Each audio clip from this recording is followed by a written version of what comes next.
Welcome to the Legacy All-Stars podcast. We speak with inspirational people making a difference in the lives of others. Here is your host, Alan Pavlosky. Hey, welcome to the Legacy All-Stars podcast. Listen, get ready to be inspired with a capital I. Today's guest is Darrin Gray. Darrin and I met because he generously and faithfully wrote a $2,500 check to support a sports philanthropy project that I personally led in Indianapolis at the Top of the Skyline Club with Clark Kellogg and Israel Adonijah. Darrin's a good man doing good work at the intersection of sports, media, and mission.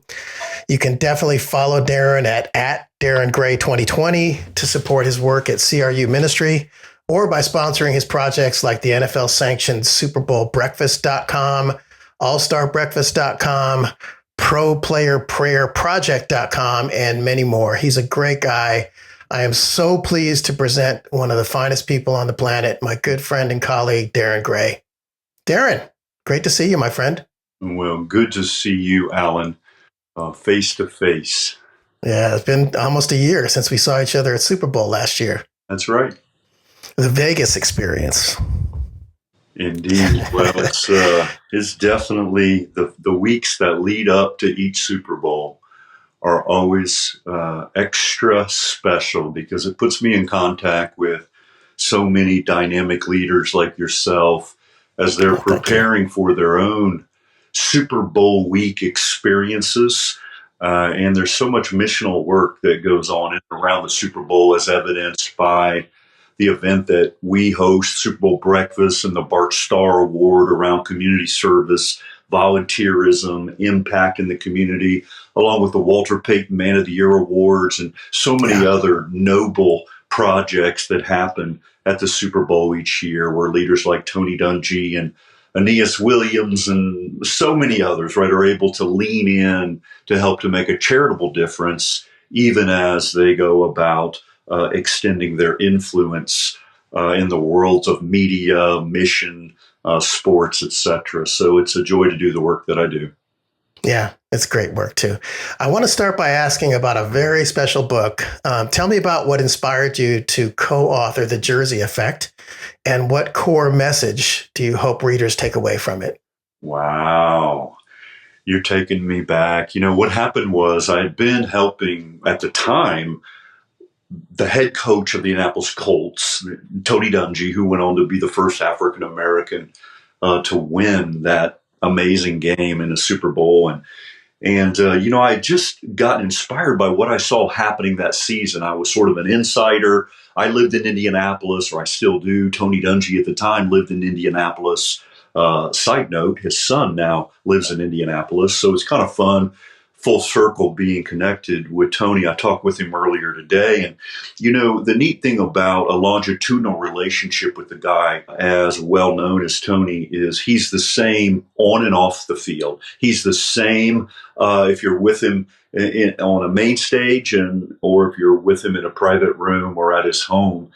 And it just inspired me to think about what it was that he was doing to help build the fabric of his team. In fact, this is his team. This is a painting that, you know, some folks, if they're just listening, they won't be able to see. But that painting of what it was that he was architecting was just so fascinating to me. So I remember going to his hotel room in Manhattan at the London Hotel. And we sat down before he was headed to the studio one Sunday morning. And we just talked about this notion of the Jersey effect, which would break down how it is that parents and the whole ecosystem around sport could be able to get it right. Academic, athletic, social, spiritual, a multidimensional approach to understanding, right, that athletics is about way more than just wins and losses. It's about what you learn in the journey along the way.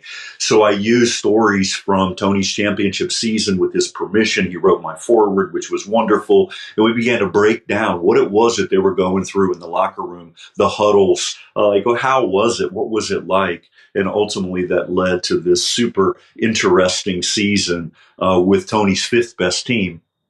Now think about it.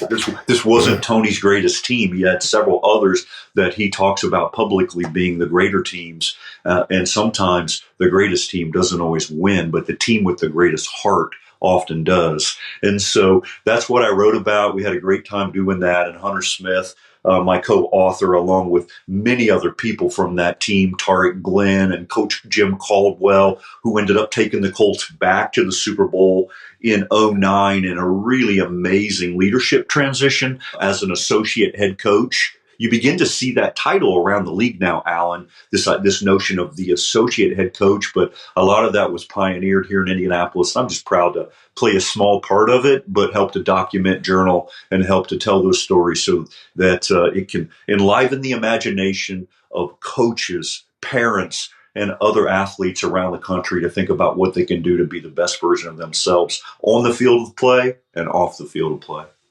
Oh, man, I have a great Tony Dungy story from that Super Bowl. I was there. I went to the after party.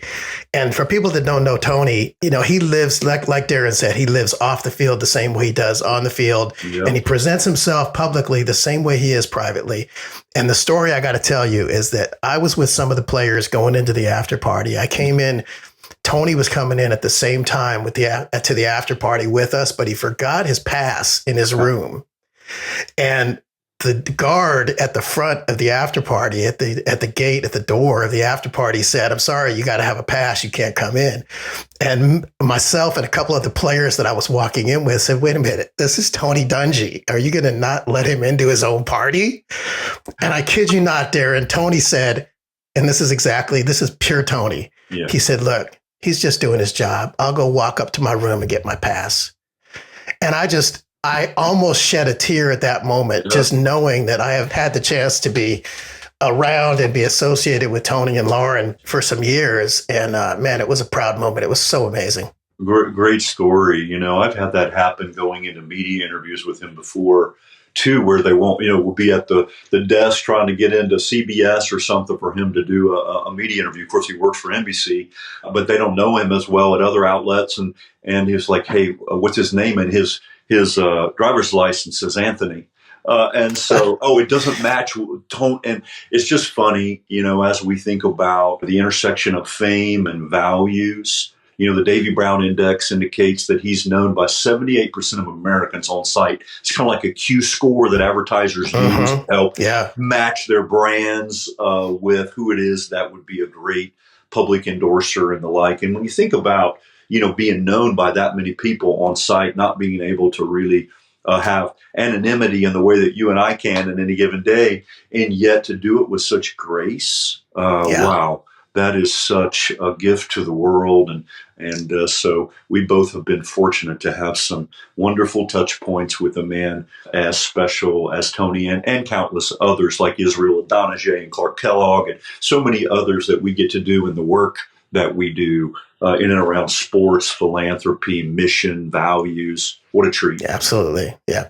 Hey, speaking of Tony and the foundation, given your involvement with All Pro Dad, what are the most pressing challenges facing fathers today and how can they be addressed? Wow. Tony and I talked about some All Pro Dad stuff earlier today. The truth is that it's no longer okay for good dads just to father their own children. They need to be mindful about how they father their neighbor's children. Now, the problem is they don't always know their neighbor's children. And so really it's incumbent upon really good dads, those that really invest in the lives of their children as their most important earthly job, to look around and find the disconnected young people. I did that in my life with a young man named Prince Michael Majestic Johnson.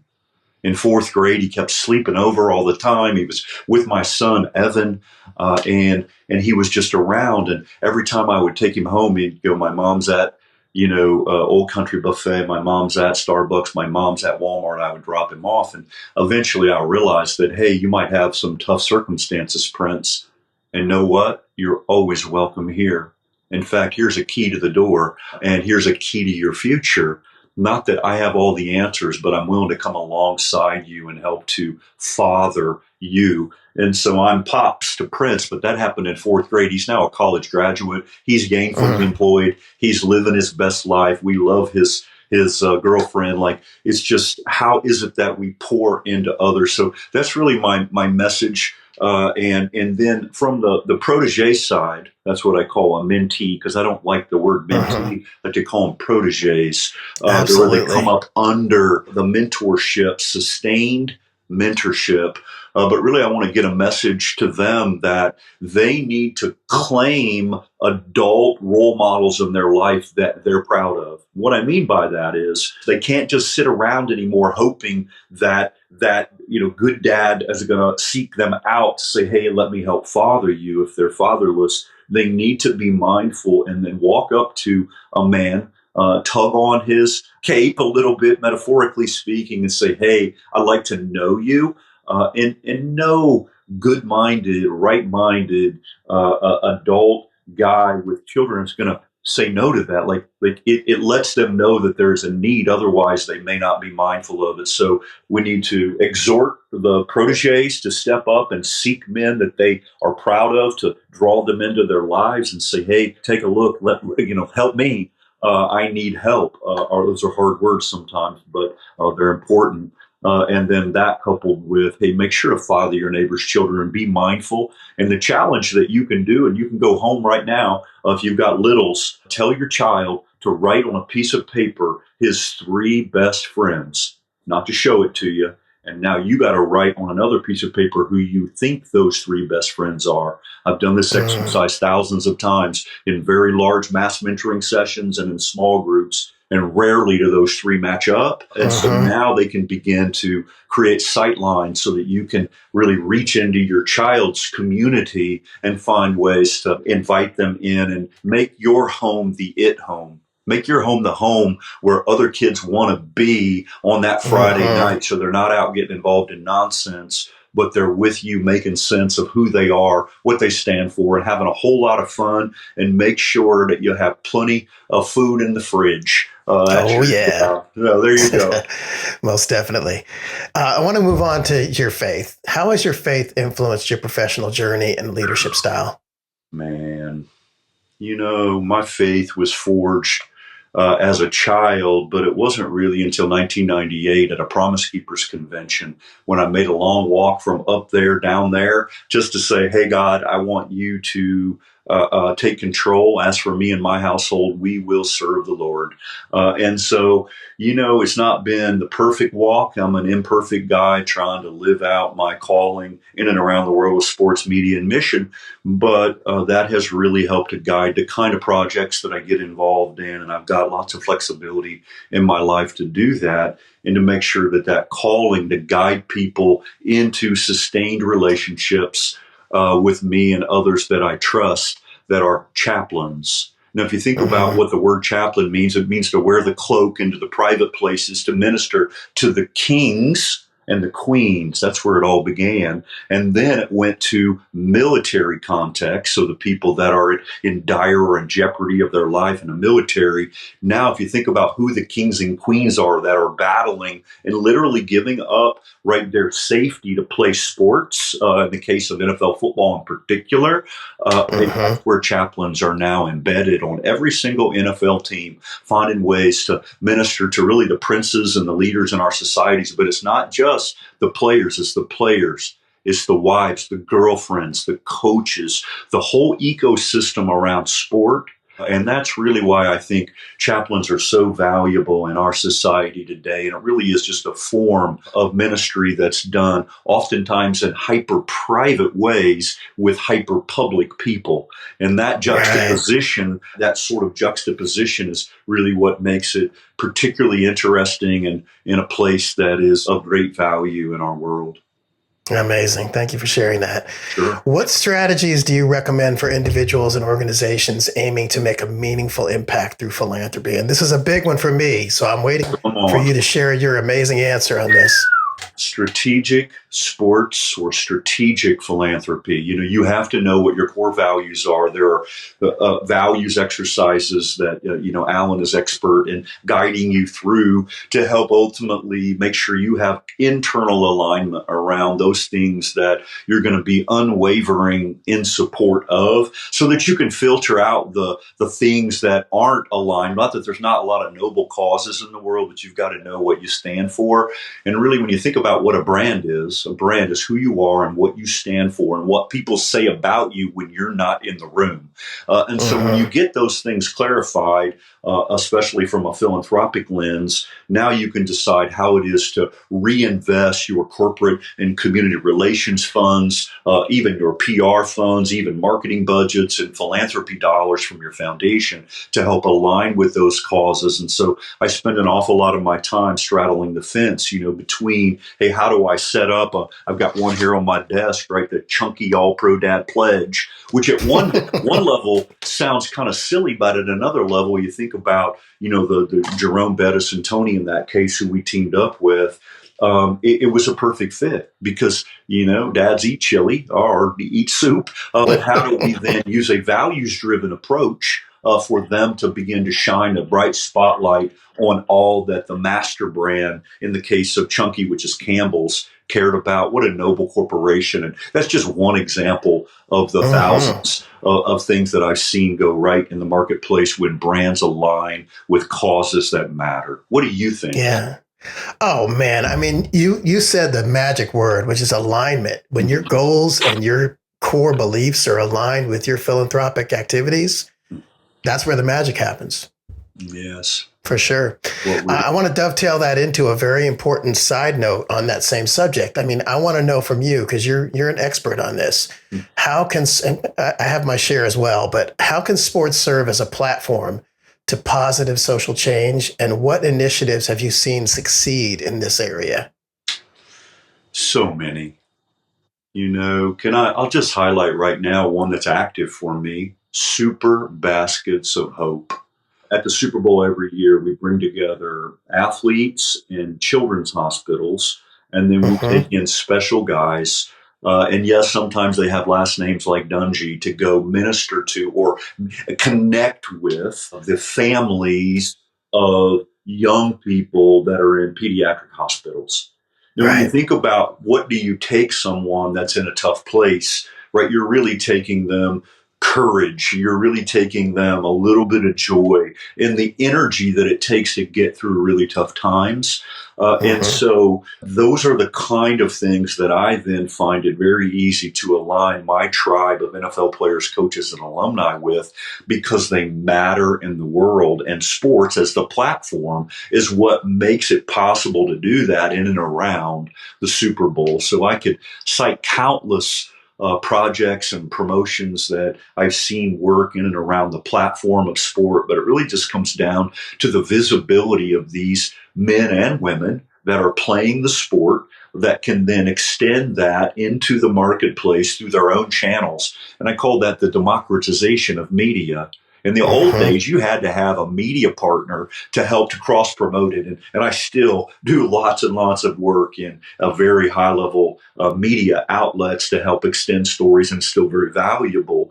We're very grateful for the media coverage that we get. However, now the athlete can use their own platform in many cases with Instagram, Twitter, and the whole ecosystem that lies there in the social spaces to go direct to the marketplace. And if you can find that along with a great cause, then virality happens. This idea that the idea can go viral, other people can get involved and give and make a difference. So it needs to be done rightly.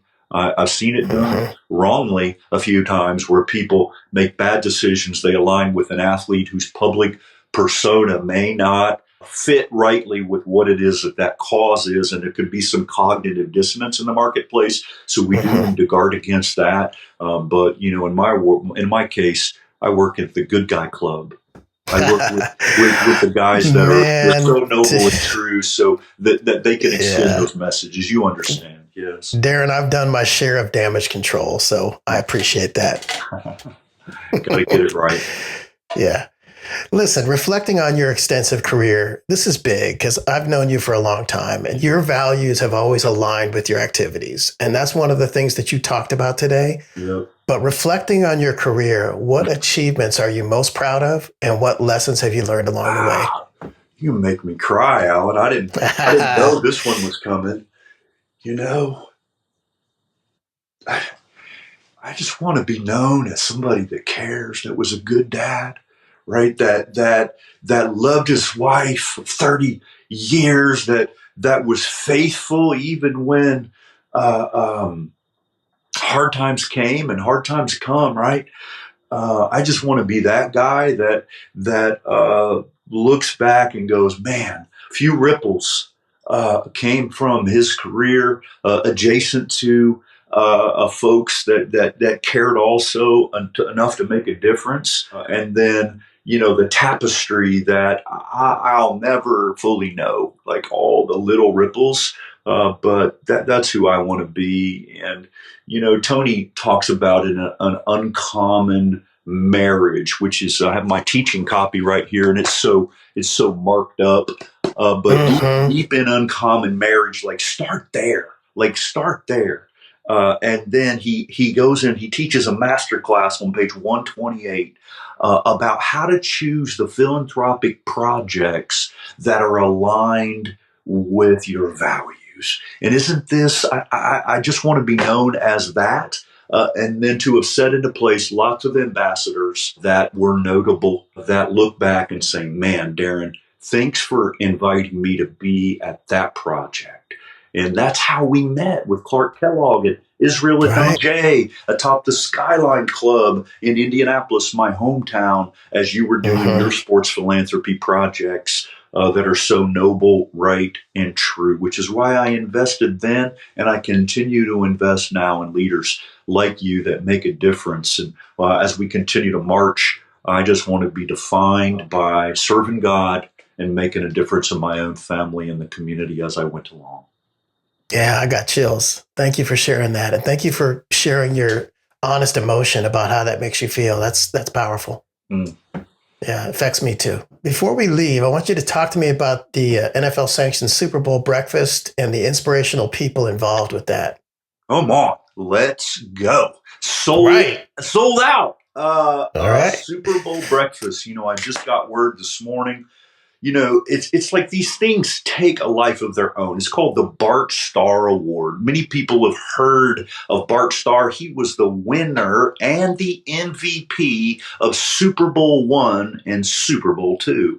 So you think of the long arc of what NFL has meant to the world. And right now, by many measures, it's the most influential league in the United States for sure.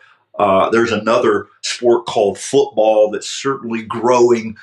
Soccer is often called in America, and I get that. But right now, for this moment in time, it's being championed by some really amazing people, and I'm just blessed to be a part to help to guide that event as the media director. I help with a lot of the other things that go on behind the scenes that nobody would know much about, but we'll have a very well-oiled program on the morning of February the 8th at the Convention Center in New Orleans, which is going to be super special. Cam Jordan will receive the Bart Starr Award, 38th annual, and we're just grateful that we get a chance. Yeah, what a great guy Cam is too. Man, you know what? He is just super special. The fact that he was with the Saints, these awards are peer voted. What makes it so valuable is kind of like the Pro Bowl in that there's a peer voting mechanism inside of our program. And so these guys are really come to learn how valuable it is to receive the Bart Starr Award to build into their legacy. And so it's a long and storied list that began with Steve Largent years ago and went all the way through. I mean, when I say the Aeneas Williams and the Anthony Munozes, the DeMario Davises and the Peyton Manning and Eli Manning, you just start going, holy smokes. This is a special project. So Tony Dungy will present that award to Cam, and along with a cast of former winners like Warwick Dunn and many others that come back every year just to celebrate the next man up this year, Cam Jordan. We couldn't be happier. And for those of you that are listening that want to sponsor of the event, hey, call me if you want to sponsor into San Francisco next year, LA the following year. There's all kinds of pathway to get involved. This is a longitudinal game, NFL And we continue to do all the blocking and tackling to make this special award come to fruition each year. That's fantastic, Darrin. I can't wait to see you in New Orleans. I'm excited to get back together. Listen, I want to thank my special guest, Darrin Gray. Darrin, tell the audience where they can follow you and support your initiatives. We talked about it earlier, but I want you to repeat it so that everybody knows how to reach you. I'll reinforce that. The easiest way is just follow along at Darrin Gray 2020. That's DARRINGRAY 2020. And I had that handle long before the year 2020, this idea that having vision into the future, 2020 vision, to see the things that other people cannot, to shine the spotlight on those things that are of his business, around his values, to make a difference in the community. Follow along, and then SuperBowlBreakfast.com, AllStarBreakfast.com, ProPlayerPrayerProject.com, and many, many other projects that I do as I consult in these spaces to help corporations get it right, help athletes get it right, and ultimately help create the influence that matters in the world. Hey, I hope this was meaningful for everybody who listens in or watches. Thank you for joining us on the Legacy All-Stars podcast. If you want to learn more about me and how I help others build legacy through passive income, visit me at legacyallstarspodcast.com. See you next time.